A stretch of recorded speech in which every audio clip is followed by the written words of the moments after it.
vous êtes député des Alpes-Maritimes. Bonjour. Est-ce que vous en savez plus sur ce qu'il s'est passé?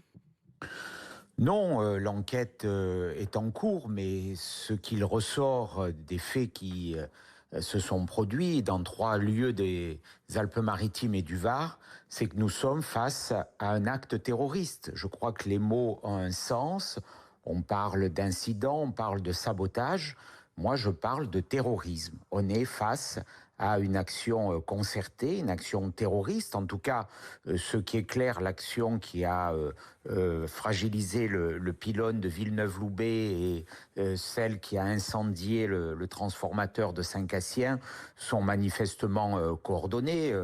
L'enquête dira si l'incendie au quartier des Moulins s'inscrit dans le même cadre. Je rappelle que cette nuit, il y a eu également un assassinat au Moulin où une personne a été égorgée. Malheureusement, c'est un peu un lot commun dans ce quartier qui est devenu une zone de non-droit. Donc, mais face à ce qui s'est passé entre vendredi et samedi, nous sommes face à un acte de terrorisme et il faut que l'État réagisse face à un acte de terrorisme. Ce n'est pas une revendication politique qu'on pourrait atténuer. Ce qui s'est passé est extrêmement grave. Ça a menacé des vies, ça a mis en péril le fonctionnement de services de sécurité, de réseaux de transport. Des personnes sous oxygène ont été fragilisées, des hôpitaux, heureusement il y a des groupes électrogènes bien sûr, ont été là aussi menacés.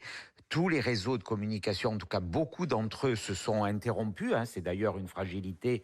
Oui, c'est-à-dire qu'il y a eu aussi une fragilité sur la question des communications téléphoniques. Absolument, Effectivement, les téléphones portables important. qui ne bornaient plus.